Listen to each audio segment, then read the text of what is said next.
Welcome to this video about adulting.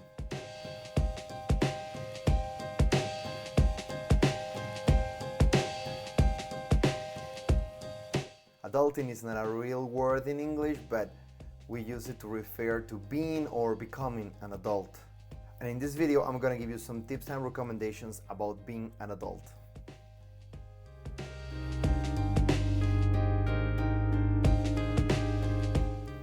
And well, now that we're talking about money, I decided to start with the difficult thing right away, but just to get it out of the way at the same time.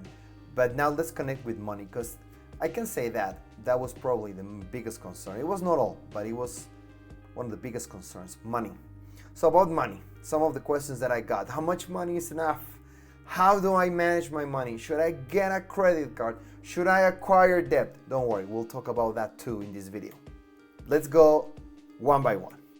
First of all, as a responsible adult, I'll have to say that everything about having drinks, having fun, spending money on fashion, nights out, video games, etc. I have bad news, this will have to wait. I'm not saying that you should stop doing them, but you gotta take it easy on these things. It doesn't mean that you're an adult today, so say goodbye to having fun. Not at all. Actually, you can even have more fun. I'll talk about that too in a moment, but yes, you need to take it easy with these things, because one of the things with being an adult, well, is achieving independence. Without independence, you cannot call yourself an adult. Basically, you're not a functional adult if you are dependent, unless, of course, there's a special situation in your life that keeps you from actually taking care of yourself, right? Like you need a nurse, or you need like some sort of assistance. Well, of course that's different, but if that's not the case with you, well, the achievement is to be completely independent, and you will need to get a job and you will need to get an income in order to achieve that. So that's why you probably have to take it easy with those things that are not necessary, that you like to do, but that are not necessary. Because first, as you get your first job and as you start making your own money, you need to start thinking, okay, now can I pay for utilities? Can I pay for the electricity bill, the gas bill, the water bill, bills in general? Can I afford that with this first job that I have? Can I do that? And if so, well, could I actually be able to pay for food, clothes, and transportation? Notice that I'm writing clothes, not fashion. Different story. I'm talking about basic needs here. So can you afford food, clothes, transportation? Can you move around? And if so, then the bigger question to achieve independence is, can you actually afford a car or a home? Because then as you get more and more experience and as you start getting paid and hopefully saving some money, putting some money aside, this will be the goal, to achieve independence and to get your own place. Some economists recommend never pay more than 30% of your income in rent or a mortgage, never.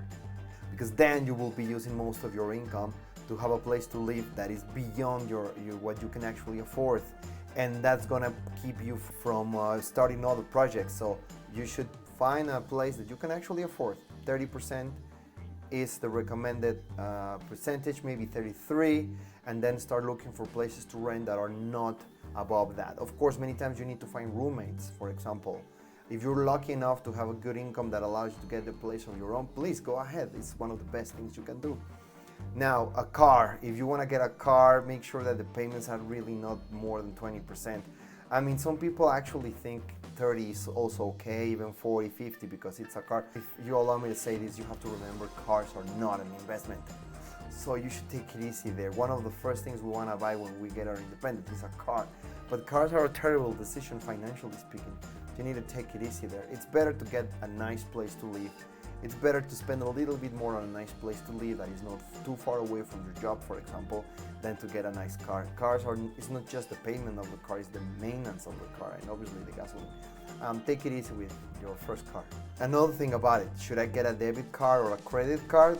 As an adult, well, of course you do. The answer is yes, get a debit card, get a credit card, yes, of course. One of the reasons why people want to get a credit card, and I got this question a lot, was because they want to start like a credit record. And yeah, of course, it's healthy to start a record, a positive record, a healthy record.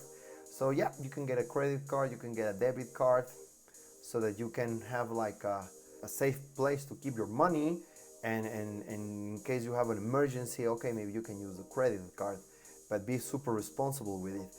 However, keep in mind that you shouldn't necessarily start acquiring debt right away.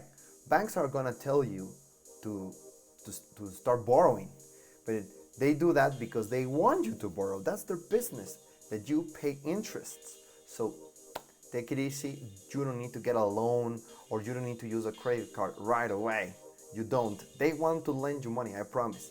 So get your credit card, be responsible with it, and little by little you will be getting a better salary, a better job, and also a better credit score, so to speak, that will allow you to buy the things you want to buy as an adult, the big ones that that every adult wants to buy. Do not use your credit card for consumption, which means credit card to go to a restaurant, credit card to buy like a pair of jeans. Don't use your credit card for that. Use a credit card for real emergencies. In a way, well, unless you want to use a credit card just because you use it and then you immediately pay back. Some people do that in order to start creating like a background there, like a history of responsible finances. Okay, you can do that as long as you pay immediately, but in general, credit cards are for emergencies. And if you really want to get a loan, a big loan, make sure you get it for a nice big project like a home. Do not go to a club and use your credit card for the drinks and then work for 3 months to pay those drinks you had that night at the club. That's a terrible financial decision. Another financial recommendation: save as much as possible before a big expense, because you will probably need to acquire debt anyway. So when you save a lot of money and you need to buy a home, there's a down payment. If you have some money saved, you can use it as a down payment, and then only the difference is debt, not the whole credit. So save some money so that you can have some room to play there with what you want to buy. The last topic is stress, which was another very common question that I got. Is being an adult stressful? Well, the answer is